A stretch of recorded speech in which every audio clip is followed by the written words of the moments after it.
A police officer once asked me how long the man had been living inside my house. I told him I lived alone, with my mother. Then he turned his laptop around and showed me the photographs, hundreds of them, all of me, taken from a few feet away while I slept, while I ate, while I sat in my own room with the door shut. And in every single one, I was looking right at the camera. Smiling. I still have the key from that night. A small brass padlock key, the cheap kind they sell in 3 packs at the hardware store. It opens a locker in a high school I was certain I had never attended. 3 months ago I'd have told you that with total confidence, and I'd have been wrong, and I'd never have known it. That's the part one need you to sit with before I tell you anything else. For an entire year of my life, I was certain of things that never happened, and there was no moment, not one, where it felt like lying. It felt exactly like remembering. It felt exactly like this does now. Give me 20 minutes. By the end you'll understand why I sleep with the lights on, and why I'm no longer sure the person recording this is the same one it happened to. Let me start where I think it started. I was 17. New kid, senior year, a town with 1 grocery store and a water tower with the mascot peeling off it. On my first morning the front office handed me a locker assignment. Locker 237. A slip with the combination.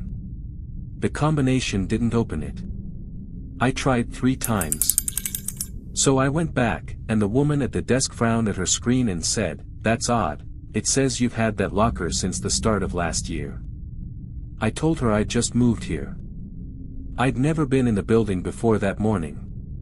She gave me a look I'd come to know very well over the next 2 months. Polite. Careful. Like something about me didn't add up and she decided not to chase it. "System glitches sometimes," she said, and printed me a new slip. Same locker. Different combination. That one opened. Taped inside the door was a photograph. The football field behind the school, at night. Empty bleachers, no people, just the dark. I figured a previous student left it, peeled it off, and forgot about it. Remember the photograph. It comes back, and when it does it means something I would have done anything not to know. 3 days in, the first note came through the locker vent. Handwriting I didn't recognize. "You're doing it again." I threw it away. Wrong locker, I figured. Somebody's joke. The second one, 2 days later. "Stop pretending you don't remember. It's not fair to her." Her. That stopped me, because it was clearly meant for me. Whoever wrote it thought I knew exactly who her was. I'd been in this town 3 weeks. I knew maybe 5 names. I started watching my locker between classes from across the hall. I never caught anyone. But the notes kept coming, and they got worse. "You promised you'd wait for me by the field. I saw you at the bleachers last night. Why won't you talk to me?" That one stopped me cold, because I had not been at the bleachers. I'd been home. We had 1 car that month and it was my mom's and it was in the shop. I could not have gone anywhere. Then I got home and the bottoms of my shoes were caked in dried red clay, the exact mud that ringed the football field. Shoes I hadn't worn to school. Shoes that had been in my closet. And I thought, for the first time, about the photograph. The one taped inside the locker on day 1, the field at night, the empty bleachers. I'd thrown it in a drawer and forgotten it. Now someone was telling me they'd seen me at those same bleachers, in the dark, on a night I knew I'd been home. I dug the photo out. I looked at it for a long time. It was just an empty field. But I couldn't shake the feeling that it hadn't been left for the student before me. It had been left for me. Like a reminder. Like someone expected me to recognize it. I told myself there were 100 explanations. I held on to that for as long as I could. I'm going to skip ahead, because the day everything tipped wasn't the notes. It was the yearbook. And it came faster than I was ready for. A girl I'd never spoken to sat down across from me at lunch and said, flat and furious, "You need to leave Dana alone." "Who's Dana?" She stared at me like I'd hit her. "Are you serious?" "You're Dana. The whole school knows. You can't keep doing this." Her name was Carmen, I'd learn later. And as I told her, calmly, that I'd moved here 3 weeks ago, that I'd never known anyone named Dana, her face changed. The anger drained out and was replaced by something careful and frightened, the same look the office woman had given me. She stood up. "I'm sorry. I shouldn't have said anything." And she left, fast. I went straight to the library. Yearbooks in a glass case by the reference desk. I told myself I just wanted to find this Dana, prove she was a real person, prove this was a real prank with real people behind it. I found her in the previous year's book. Dark hair, a gap in her teeth, a smile like she was about to laugh at something off camera. And in the candids, a photo of 2 students at a school dance. The boy was me.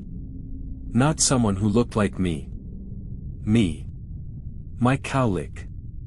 The scar above my left eyebrow from falling off a bike at 9. My face, in a school I'd been at for 3 weeks, in a photo taken a full year before the morning I remembered as my first day, with my arm around a girl I had never met. I took it to the librarian. Asked how long the book had been there. She glanced at the date, then at the page my finger was on, and smiled. "Oh, that's a cute one of you and Dana. You two were adorable. Such a shame about." She stopped. "Such a shame about what?" And her face did the careful thing. "You should talk to the counselor," she said gently. "Mr. Hadley. I want you to sit with where I was at that moment, because here's where you're going to start forming a theory. And I want to be honest, you're going to be partly right, and the part you get right is going to be worse than the part you get wrong." I didn't go to Mr. Hadley. I went home and tore my room apart looking for proof of a life I had no memory of. I found it. A shoebox in my own closet, one I'd supposedly packed during the move. Inside, dozens of photographs. Me and Dana at a lake. In a car I didn't recognize. On the bleachers, the same bleachers from the photo taped to my locker on day 1. Love notes in 2 sets of handwriting. Hers. And mine. I know my own handwriting.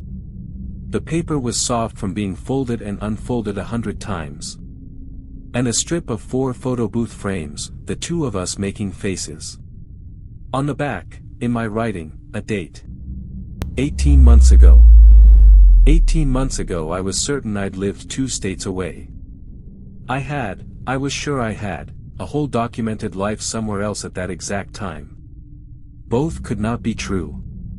And I was holding the evidence of one of them and could not make it disappear. Here's where I started lying to myself in a new direction.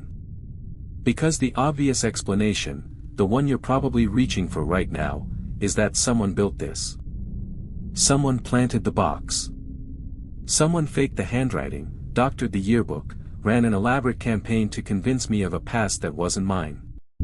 I wanted that to be true so badly. A stalker is terrifying, but a stalker is outside you. A stalker means the call is coming from somewhere you can lock the door against. I held that theory right up until the night I found myself 3 miles from home with no memory of leaving. The notes had changed. They'd stopped accusing and started instructing. Bring the key. The locker by the gym. You'll understand when you open it. A different locker, a wing I never used. The note gave a number and, beneath it, a combination, in my own handwriting. Which I could no longer pretend wasn't mine. I don't remember deciding to go. I remember being there.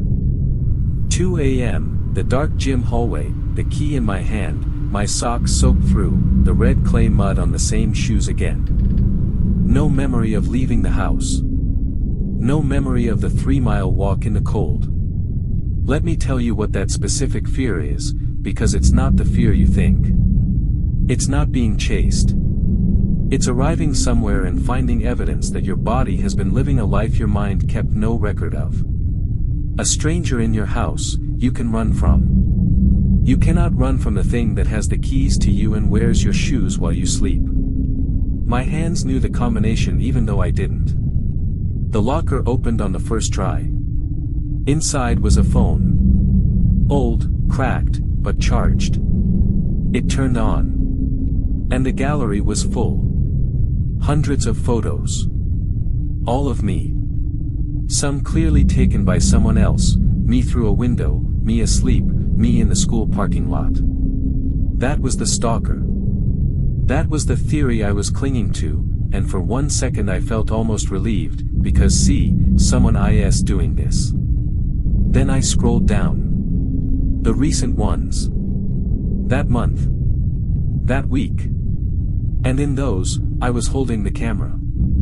Selfies. At the field. At night. Alone. The timestamps were from nights I'd been home. I was smiling. Smiling the way you smile when you're with someone you love and you want to remember the moment forever.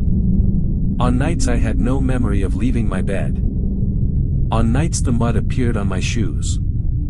I had been going to that field, again and again, and taking pictures of myself happy in the dark, and then forgetting I had ever gone. The stalker theory didn't survive that. Because now I understood the shape of it, even if I didn't have the name yet. Nobody was building a false past and feeding it to me. I was building it. And then living in it. And then doing things I couldn't remember and waking up clean. And this is the part where you, watching, lock in your real theory, the dark one. You start thinking, what is a person hiding, when their own mind erases the nights they go to a field and the girl they supposedly loved is nowhere in this story, present tense. You start thinking I did something. To her. That the blank spaces in my memory are covering something I can't be allowed to know I did. Hold on to that. You're closer to the truth than I was. And you're still wrong in the one way that matters. I told my mother I'd been having blackouts. Just that word. She went very still, stiller than the word deserved, like it confirmed something she'd been dreading. She took me to a doctor that week, who referred me to someone else. And while I waited for that appointment, I finally went to Mr. Hadley. He was soft-spoken, reading glasses he never put on. When I said my name his face went sad in a way none of the others had. I wondered if you'd come, he said. I've been hoping you would. For a while now. I asked if he knew Dana. He was quiet a long time. Tell me everything you remember, he said. And I'll tell you what I know. And we'll see where the two don't match. So I told him all of it. The yearbook. The phone. The selfies. The walks. When I finished he folded the glasses he wasn't wearing, set them on the desk, and said. There was a girl named Dana. That's real. And there was a boy she loved. That's real too. Me. He didn't answer. He just looked at me with so much grief that I felt the floor begin to tilt, and I braced, because I was sure he was about to tell me what I'd done to her. This is the part one can't say without my voice doing something strange. Dana and a boy had been together 2 years. The kind of couple a school thinks of as permanent.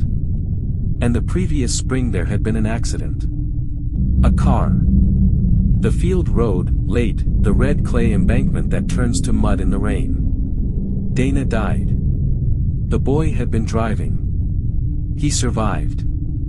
And he could not live inside what had happened, so his mind, Mr. Hadley said, choosing every word carefully, found a way for him not to. There's a name for it. When something is too heavy to hold, the mind can wall it off completely. And because a person can't function with a hole that size, it fills the hole. Write something survivable over the top. And the person believes the new version totally, because to the only thing they have for checking, their own memory, it's the only version that exists. Why, I said, are you telling me about him? And Mr. Hadley said, so gently it broke something, because I think you already know. I had it backwards. You had it backwards. We both thought the buried thing was a crime. It wasn't a crime. It was a loss so large that a mind chose to delete the person rather than survive her absence. I wasn't hiding what I'd done to Dana.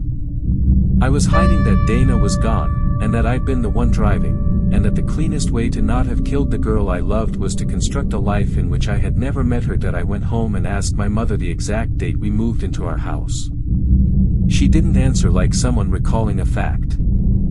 She answered like someone who'd been dreading the question for a year. We hadn't moved in October. We'd moved the previous summer, 16 months before the day I called my first. There was no new job 2 states over. No other school. The lonely new kid story, the October start, the town I'd never heard of, I built all of it. And I'd lived inside it so completely that when my mother gently tried, those first weeks, to correct me, I came apart so badly the doctors told her to stop.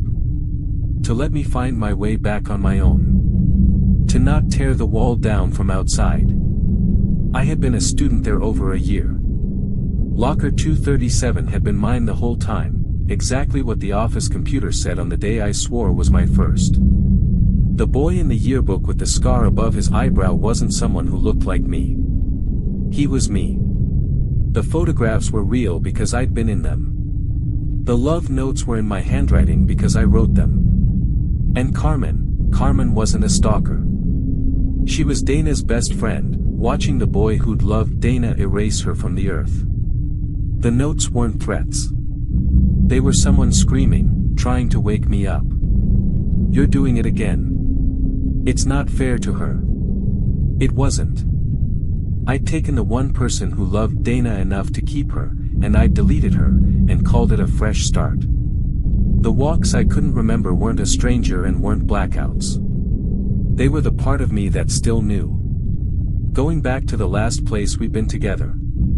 Taking pictures of myself smiling in the dark because for a few hours, in the place where she felt close, the wall would thin and I'd be with her, and by morning my mind would seal it shut and steal the night, because the night was the truth, and the truth was the thing it had spent everything to bury. My body kept the appointments my mind cancelled. It always knew the combination, even when I didn't. It always knew the way to the field. There's a name for it.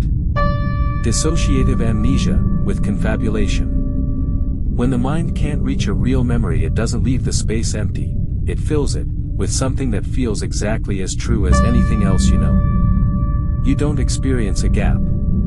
You experience a life.